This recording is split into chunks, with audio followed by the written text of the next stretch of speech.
아유, 감사합니다. 저는 창세부터 요한계시록까지 성경 66권 전권을 가르치는 사역을 하고 있고요. 성경을 연구하거나 읽거나 가르칠 때마다 발견하게 되고 느끼는 것은 뭐냐면은 창세부터 요한계시록까지 성경 66권 각 권에 있는 그 아름다움이에요. 그 성경만이 가지고 있는 독특함, 그 성경만이 가지고 있는 특별한 메시지. 그러나 66권 전권의 어우러짐, 이게 마치요 그 화려하게 서로 다른 꽃들이 핀 아름다운 정원을 본 것 같아요. 그러니까 들어보세요. 각각 창세부터 요한계시록까지 66권 각 권이 가지는 그 성경만이 가지고 있는 특별한 메시지가 있어요. 그런데 그 메시지는 서로 부딪히지 않고 기가 막히게 서로 하나를 이루게 됩니다. 출애굽기가 로마서와 아모스가 에베소서와, 그러니까 그것은 참 신비롭기까지 하죠. 그래서 저는 제 책장에 66권 전권에 대한 파일이 다 있거든요. 그런데 특별한 일이 있을 때마다, 어떤 중요한 일이 있을 때마다 제가 무의식적으로 꺼내는 한 성경이 있어요. 근데 그게 에베소서입니다. 에베소서는 제가 무의식 가운데도 항상 그거를 찾아봐요. 그리고 꺼내고 중요한 날 사도 바울이 기록한 13서신 가운데 복음의 정수가 담겨있는 성경을 골라라 그러면 두말할 것 없이 로마서와 에베소서입니다. 로마서와 에베소서는 기독교에서 말하는 복음의 핵심이 담겨있는데 접근하는 방식이 완전 달라요. 로마서는 저 밑에 어둠, 절망, 죽음, 사망, 처참함, 가증함, 더러움, 그러니까 말로 할 수 없는 저 밑바닥, 더 이상 내려갈 수 없는 저 밑바닥에부터 시작해서 구원에 딱 이르는 반면 에베소서는 그 하나님의 영광, 아름다움, 존귀, 태초부터 경륜, 섭리, 저 높고 높은 저 하늘에서부터 시작해서 구원에 이릅니다. 즉 로마서는 아래에서부터 시작해서 구원에 이르는 반면 에베소서는 위에서부터 시작해서 구원에 이르는 것이에요. 그러니까 기독교에서 말하는 복음이 무엇인지를 온전히 알기 위해서는 로마서나 에베소서 한 권만 보시면 안 되고 사실은 이 두 권을 같이 보시는 게 굉장히 중요하겠죠. 두 권을 제가 살펴볼 수는 없지만 오늘 에베소서를 잠깐 살펴본다면 에베소서는 1장에 그 삼위일체 하나님의 구원이 담겨 있어요. 그러니까 하나님이 뜻을 가지고 계시다고 말합니다. 근데 그 뜻은 어느 시대, 어느 한 부류, 어느 한 민족, 어느 한 사람, 어떠한 혈통, 그 시대만 적용되는 게 아니라 수천 년을 뛰어넘는 모든 시대, 모든 장소, 모든 혈통, 모든 사람에게 해당된다는 것이에요. 그리고 그 뜻은 그냥 200년, 400년, 700년의 계획이 아니라 1000년, 2000년, 4000년, 수천 년을 뛰어넘는 하나님의 장엄하고 웅장한 계획이다, 뜻이다라고 말하는 것이에요. 여러분, 누가 100년 계획을 세웁니까? 사실 그게 무슨 의미가 있습니까? 그 뒤에 어떻게 될지 안다고. 근데 200년 계획을 세워요? 나 계획 세웠어. 앞으로 700년 뒤에, 1000년 뒤에 이거 할 거야. 코 웃음 칠걸요? 그게 무슨 의미가 있냐? 네가 그때 있지도 않을 텐데 네가 1000년 뒤에 이 땅이 어떻게 될지, 이 시대와 이 문화가 어떻게 될지 뭘 한다고 네가 계획 세워? 얼마나 비웃음거리가 되겠습니까? 그런데 성경에서 말하는 것은 뭐냐면은 하나님의 계획은 100년, 200년, 1000년, 2000년이 아닌 것이에요. 태초부터 있었던 모든 시대와 모든 공간을 뛰어넘는 그 장엄한 오케스트라의 심포니 같은 것이에요. 그 웅장한 말씀 한마디로 옷을 창조하셨던, 누구도 거절할 수 없는, 거부할 수 없는 그 영광과 능력과 온 시대와 세대를 뛰어넘는 그 장엄하신 삼위일체 하나님의 뜻이 있다라고 말하는 것이에요. 그래서 1장을 읽기만 하면은 늘 압도가 돼요. 어떻게 이럴 수가 있을까? 이 계획이 하나님의 계획이 충동적이거나 즉흥적인 것이 아니라 수천 년을 뛰어넘는 그 태초부터 계셨던 그 경륜, 섭리, 뜻, 목적, 설레임, 소망, 이런 것들을 들을 때마다 압도가 되죠. 그런데 그 1장이 끝나고 2장이 넘어갑니다.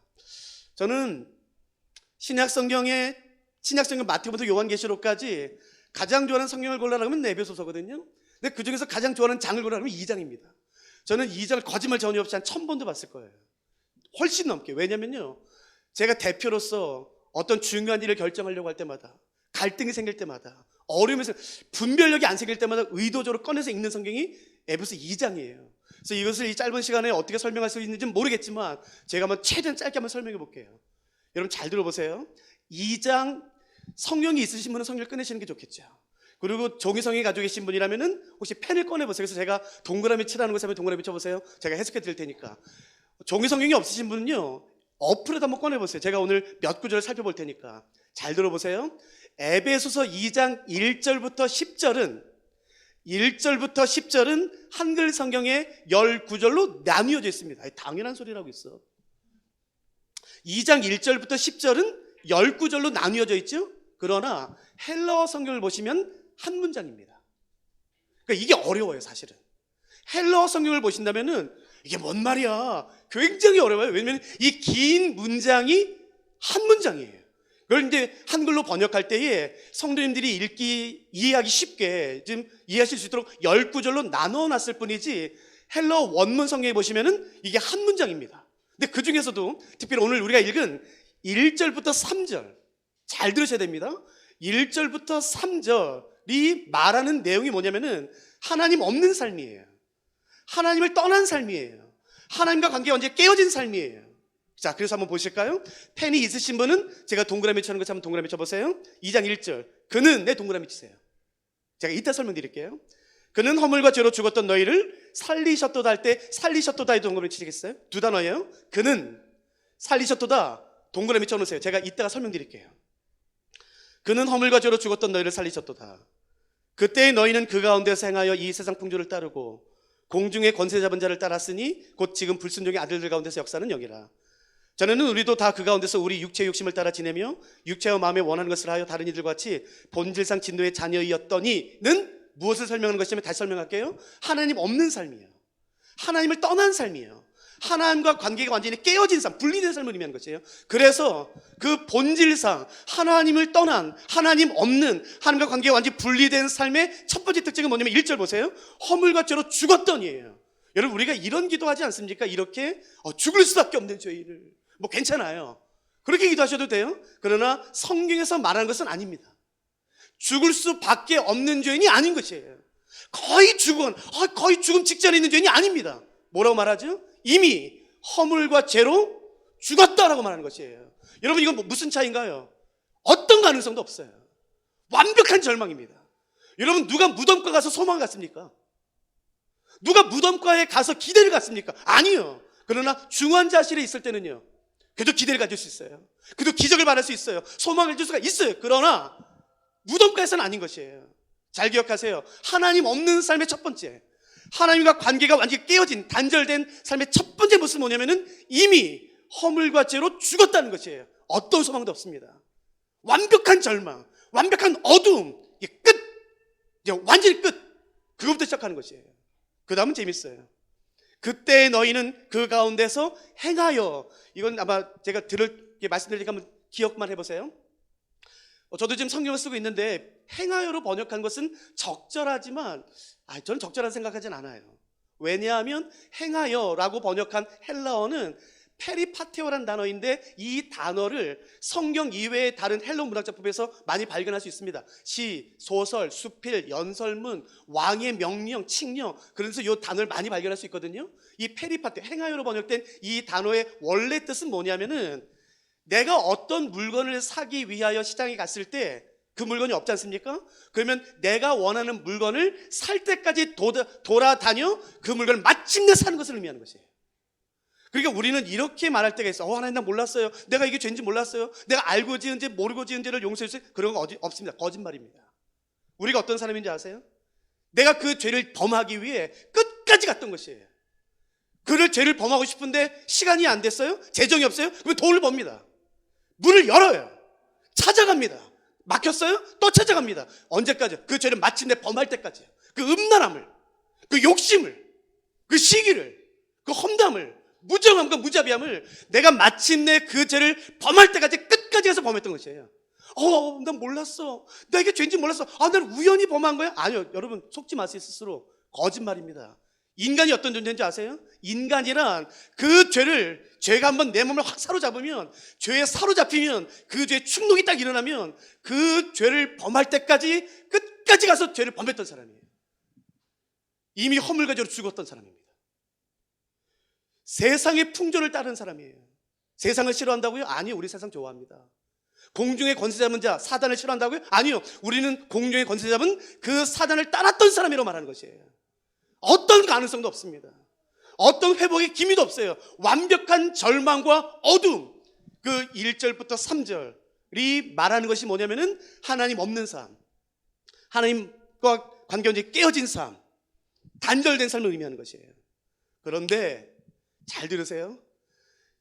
2장 1절부터 3절은 하나님 없는 삶, 그 혼돈과 무질서와 처참함과 가증스러움과 더러움, 그 무질서함, 공허함 가운데 있지 않습니까?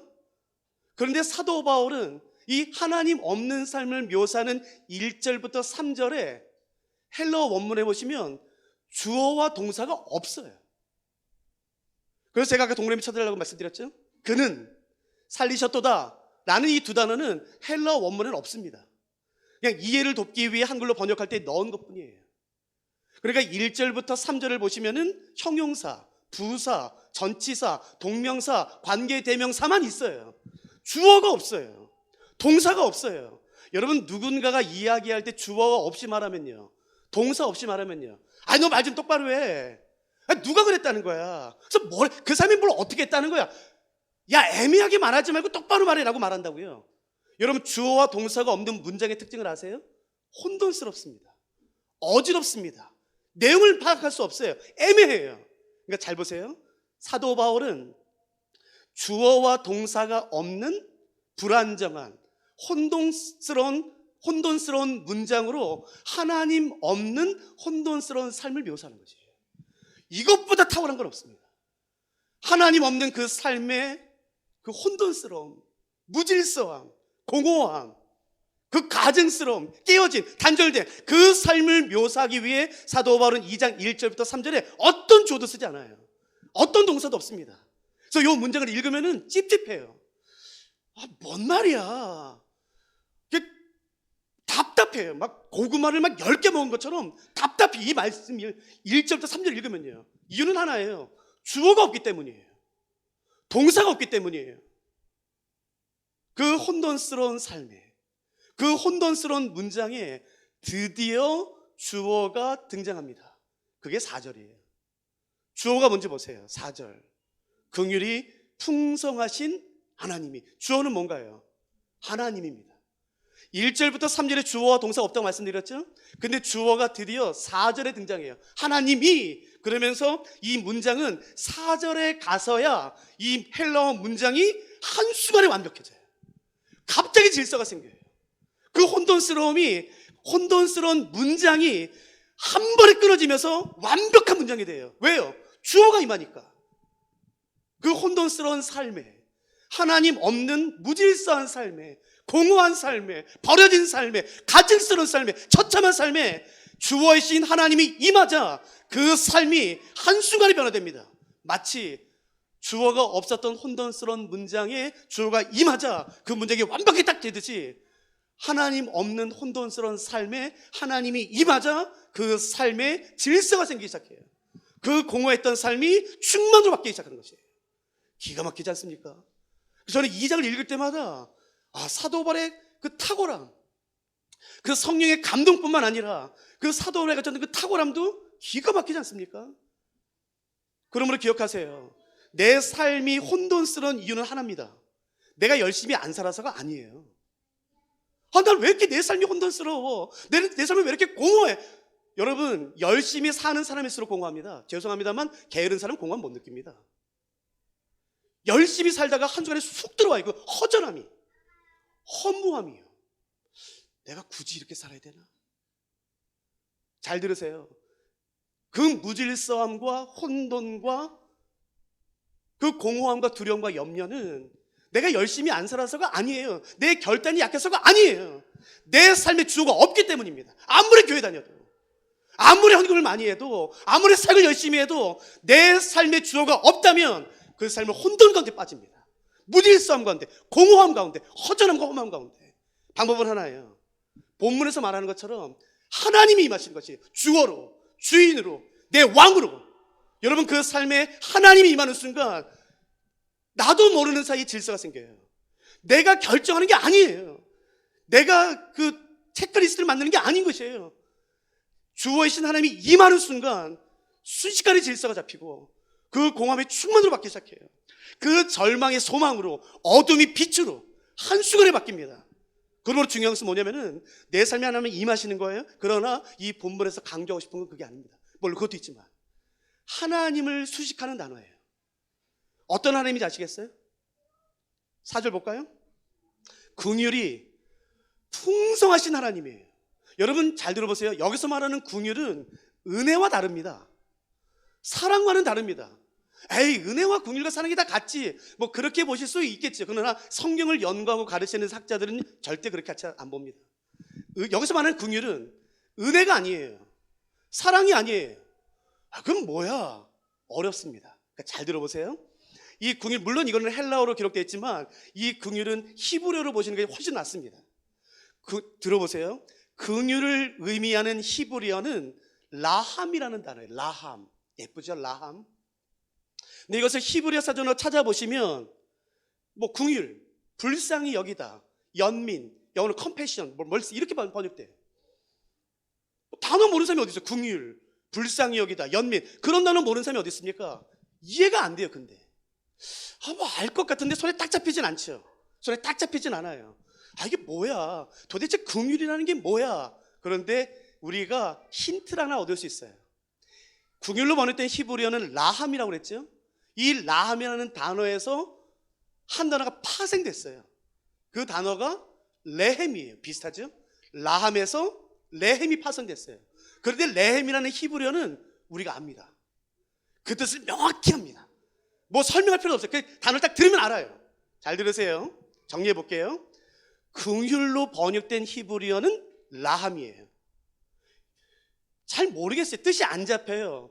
그런데 라함이라는 단어에서 레헴이라는 단어가 파생됐기 때문에 이 단어와 이 라함과 레헴은 같은 의미를 가지고 있어요. 같은 어근을. 레헴이 혹시 무슨 뜻인지 아세요? 레헴. 라함에서 나왔던 히브리어 레헴. 어머니의 자궁이라는 뜻입니다. 태로 번역된. 성경에는 모태할 때 그 태예요.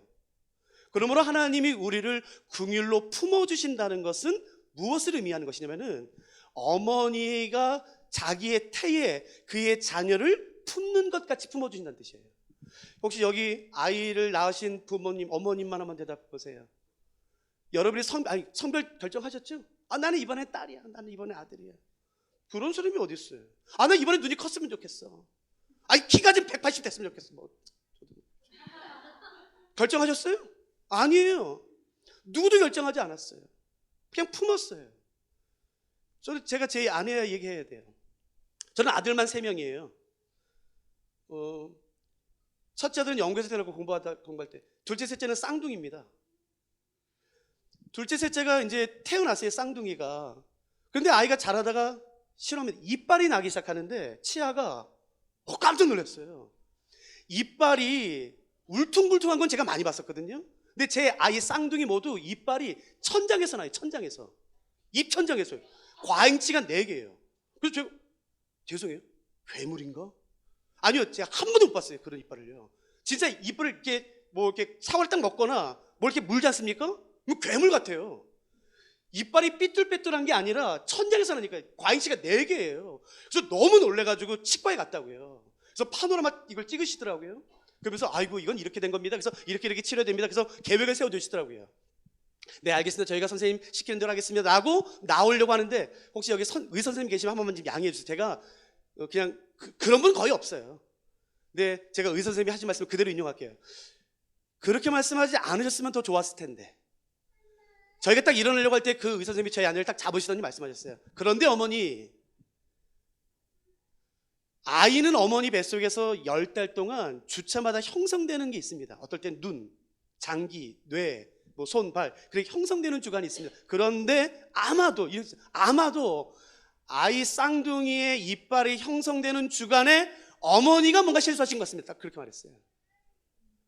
거짓말입니다. 왠 줄 아세요? 제가 증인이에요. 제 아내가 쌍둥이 임신했을 때에 열이 40도, 41도까지 올라가요. 40.5, 41도까지요. 그래서 제가 뭐래요? 빨리 약 먹어라. 이거 40도 넘어서 30분 지나면 뇌 파괴된다. 빨리 약 먹어라. 근데 제 아내가 뭐랬는지 아세요? 안 먹어, 자기야. 절대 안 먹어. 이거 먹으면 내 아이 어떻게 될지 몰라. 끝까지 안 먹었대. 끝까지. 근데 선생님이 그랬어요.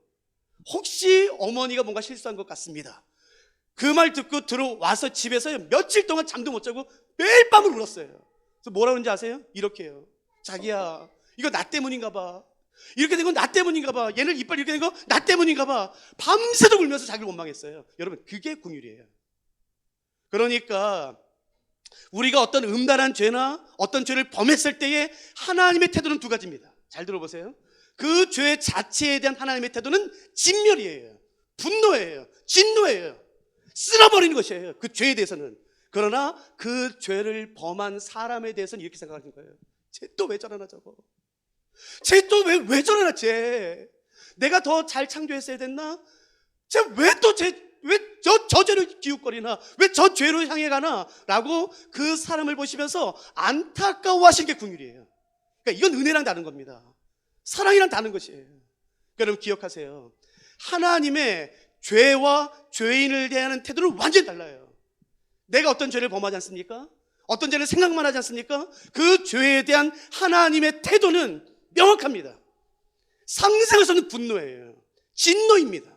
심판이에요. 진멸시키는 것이에요. 쓸어버리는 것이에요. 그러나 그 죄를 범하는 인간을 향해서는 쟤 또 왜 저러나 쟤. 왜 내가 더 잘 창조했어야 된다? 그 모든 원인과 책임을 하나님 자기 자신에게 가져가시는 것이 긍휼이에요. 그 긍휼이 풍성하시네요. 여기서 말하는 풍성은 단어가 쉽습니다. 우리가 바람을 불어 풍선을 부풀릴 때에 그 부풀어진 풍선 안에 조금의 공간도 없이 공기로 가득 찬 그 상태를 말하는 것이에요.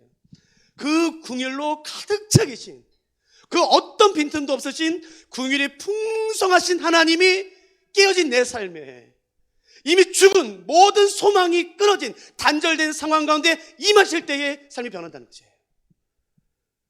어떤 가능성이 있기 때문이 아닌 것이에요. 그래, 쟤 하나 구원하면 쟤 헌금 많이 하겠다. 아이고 쟤 능력 봐라. 쟤 구원해 놓으면 그래도 교회에 세우는데 도움 되겠다. 아닙니다, 여러분. 허물과 죄로 이미 죽었던 것이에요. 어떤 가능성, 어떤 소망, 어떤 기대, 어떤 희망도 없는 완벽한 상태에 그 긍휼이 풍성하신 하나님이 임하셨을 때 여러분 그 삶의 공허함이 충만으로 바뀐다는 것이에요. 그 무질서한 삶이 질서로 바뀐다는 것이에요. 오늘 누가 이 하나님을 원하십니까? 내 공허한 삶에, 내 무질서한 삶에, 늘 봐도 쓰레기 같은 내 삶에, 스스로를 정죄해서 이제는 죽음밖에 남지 않는 내 삶에. 잘 기억하세요. 어떤 처참한 삶이랄지라도 긍휼이 풍성하신 하나님이 임하는 순간 여러분 그것은 언제나 변화되기 시작하는 것이에요. 언제나 새롭게 되는 것이에요. 인간의 새롭게 됨은 인간의 결단에 있지 않아요. 어떤 프로그램이 있지 않아요. 유튜브에 강연이 있지 않습니다, 여러분. 하나님에게 있는 것이에요. 그 하나님이 우리 삶에 임하시도록 해요. 그 긍휼이 풍성하신 하나님이가 4절의 주어라고 말씀드렸어요. 기억하시겠죠? 1절부터 3절에는 주어 동사가 없어요. 4절에 드디어 주어가 나타납니다. 그리고 동사는요 3개입니다. 여러분 그 동사가 뭐든지 제가 말씀드리니까 펜이 있으신 분 한번 동그라미 쳐보세요. 동사는 3가지입니다. 제가 4절부터 읽어드릴게요. 긍휼이 풍성하신 하나님이 우리를 사랑하신 그 큰 사랑을 인하여, 여긴 주어밖에 나오진 않죠. 5절, 허물로 죽은 우리를 그리스도와 함께, 여기서 한번 동그라미 쳐보세요. 살리셨고, 그러니까 첫 번째 동사입니다. 그리고 너희는 은혜로 구원을 받은 것이라, 여기 또 두 번째 동사가 나와요. 또 함께 일으키사가 두 번째예요. 세 번째는요, 그리스도 예수 안에서 함께 하늘에 앉히시니가 세 번째입니다. 그러니까 살리셨고 일으키셨고 앉히셨고가 동사입니다. 그러니까 동사는 1절부터 3절은 전혀 나오지 않아요. 4절, 5절, 6절에 가서야 동사가 나오는데 그 동사는 3가지예요. 일으키셨다, 살리셨다, 앉히셨다는 것이에요. 그 긍휼이 풍성하신 하나님이 임하여 허물과 죄로 완벽한 죽음 가운데 있었던, 모든 절망 가운데 어둠 가운데 갇힌 그 가증스러운 쓰레기 같은 삶에 이미 던져진, 버려진 그 삶에 임하자 하나님이 일으키셨어요. 살리셨어요. 그리고 하늘에 앉히셨다고 말하는 것이에요. 사실 이 단어를 살펴보면 좋겠지만 저희가 오늘 시간 되지 않아서 이건 다 살펴보지 않을게요. 단 딱 하나만요. 어떻게 살리셨냐는 거예요. 어떻게 일으키셨냐는 거예요. 어떻게 앉히셨냐는 거예요. 그 방법이에요. 여러분, 제가 다시 한번 4, 5, 6절을 읽을 테니까 하나님이 그러면 어떻게 살리셨나, 어떻게 일으키셨나, 어떻게 앉히셨나, 그 방법을 여러분 한번 발견해 보세요. 힌트는 그 동사 앞에 있는 단어가 3번 모두 나옵니다. 아직 대답하지 마세요. 왜 대답하세요? 다 결정까지 기다리세요. 한 분이 대답하셔가지고 그 동사가 3번 나오는데 그 동사 앞에 요 단어가 3번 또 나와요. 똑같이. 그러니까 그 단어를 찾는 겁니다. 제가 읽을게요. 4절부터. 긍휼이 풍성하신 하나님이 우리를 사랑하신 그 큰 사랑을 인하여 허물로 죽은 우리를 그리스도와 함께 살리셨고 너희는 은혜로 구원을 받은 것이라. 또 함께 일으키사 그리스도 예수 안에서 함께 하늘에 앉히시니. 방법은요, 함께입니다. 그리스도와 함께예요. 그리스도와 함께 우리를 살리신 것이에요. 그리스도와 함께 일으키신 것이에요. 그리스도와 함께 앉히신 것이에요. 그러니까 여러분 한번 상상해 보시겠어요? 우리가 지은 그 더럽고 그 파렴치한 죄들이에요. 드러나지 않았을 뿐이지 여러분, 우리가 누가 누구를 욕합니까? 내 안에 있는 그 가증스러운 더러운, 아마 드러나면은 사람들이 나 손가락질하고 떠날 수밖에 없는 그 음란함, 욕심, 그 죄로 말미암아 이미 죽었어요. 그래서 세상에서 가장 냄새나는, 여러분 우유 썩은 냄새 맡아보셨어요? 그 역겨운 냄새로 가득한 쓰레기 더미에 죽은 채로 던져졌다고요. 근데 그때 모든 소망이 끊어진 채로 완벽한 절망과 죽음 가운데 쓰레기 더미에 던져져서 널브러져 있는 내 옆에 예수님이 누우세요. 그리고 예수님이 자기와 나를 묶으세요. 또 묶으세요. 아주 견고하게 단단하게 조금의 틈도 없이 묶으세요. 뭐하나, 이 양반 뭐하나. 묶으셨어요? 다 묶자 예수님이 갑자기 일어나셨어요. 그러자 나는 그냥 묶여있기 때문에 어떻게 됐나요? 그냥 같이 일어났어요. 예수님이 살아나셨어요. 그래서 나는 묶여있기 때문에 어떻게 됐나요? 그냥 살아났어요. 근데 하나님이 예수님을 지극히 높여 모든 이름에 뛰어나게 하시고 하나님 보좌에 앉히시기 때문에 내가 예수에서 묶여있기 때문에 나 어떻게 되나요? 그리스도와 함께 하나님의 그 높은 보좌 옆에 앉게 된 것이라고요. 내가 한 게 아니라고요. 내가 결단한 게 아니라고요. 내가 예수를 선택했거나 내가 예수를 믿기로 결정한 게 아니에요. 사실은 하나님이 나를 붙잡으신 것이에요. 하나님이 나를 묶어주신 것이에요. 완벽한 절망 가운데 있을 때, 완벽한 어둠과 버려짐 가운데 있을 때에 예수님이 나를 자신과 묶으셔서 이런 나심으로 내가 일어났고, 그분이 나심으로 내가 살아났고, 그 예수님이 하나님 저 높은 거룩한 영광스러운 보좌에 앉히자 내가 그냥 묶여있기 때문에 거기 앉은 거예요. 여기까지 따라오셨으면 제 질문 드리니까 대답해 보세요. 내가 예수 그리스도와 함께 묶여있다면, 내가 예수 그리스도와 함께 묶여있다면 내가 올라갈 수 있는 최고의 경지는 어디까지예요? 질문이 되셨어요? 내가 예수 그리스도와 묶여있다면 내가 올라갈 수 있는 최고의 경지는 어디까지예요?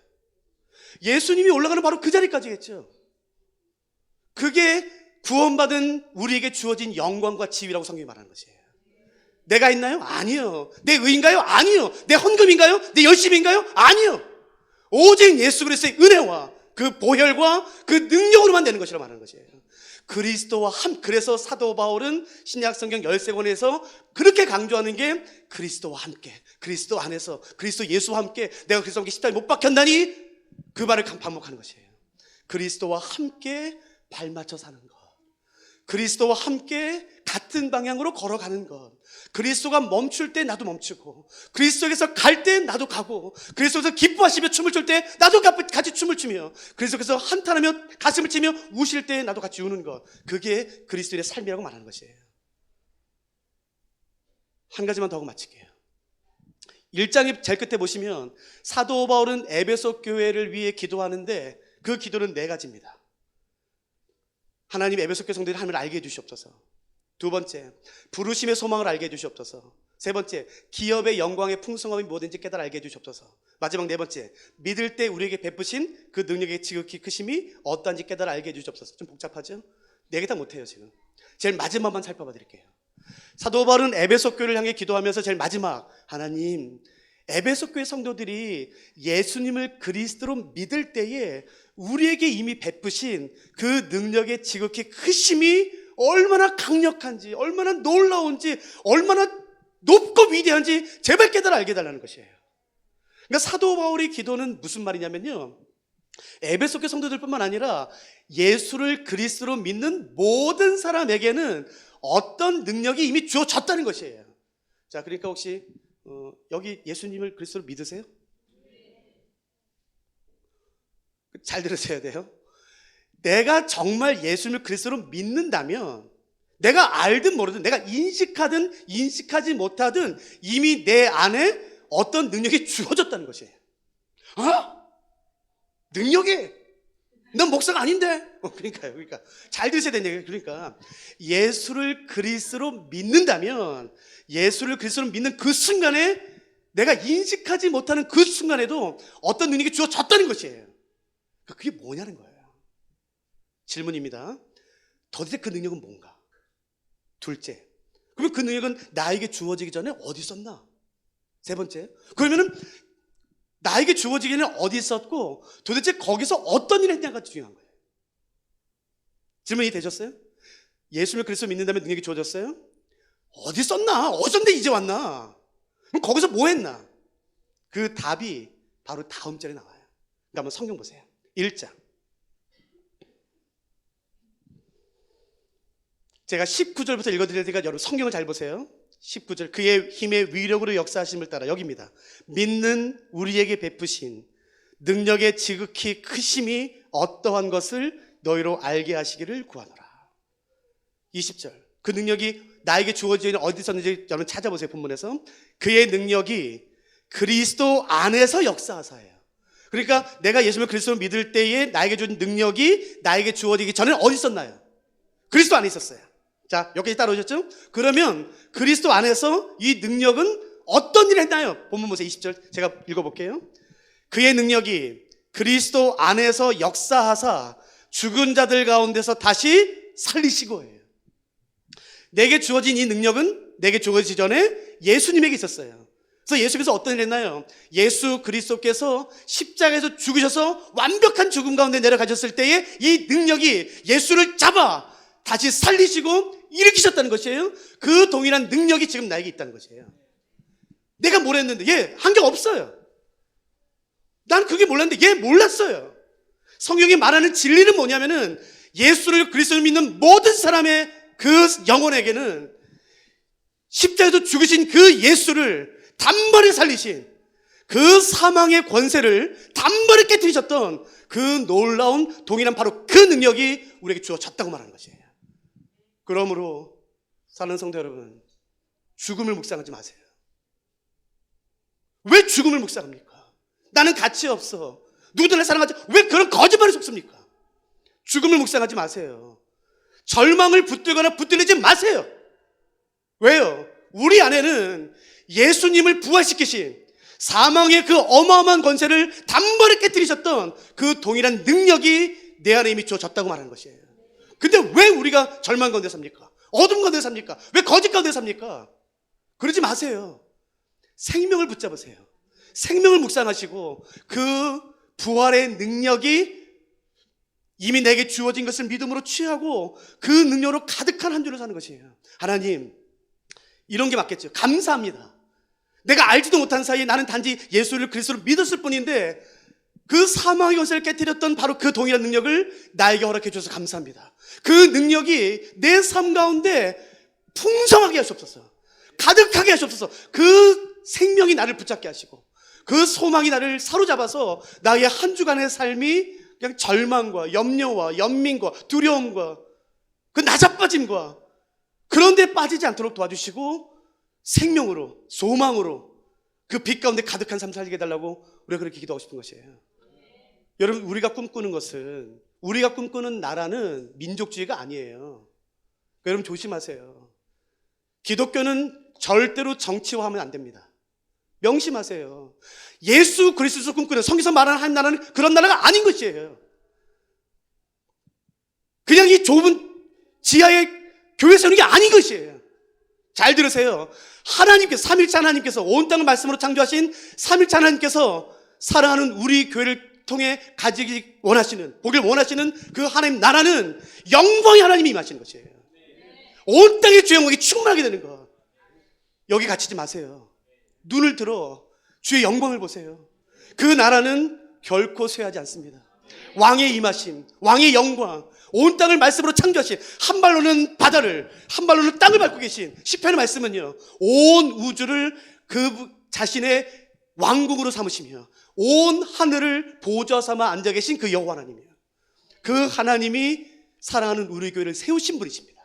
세우신 사랑하는 우리 교회의 비전과 목적과 설렘과 소망을 가지고 계신 분은 하나님이신 것이에요.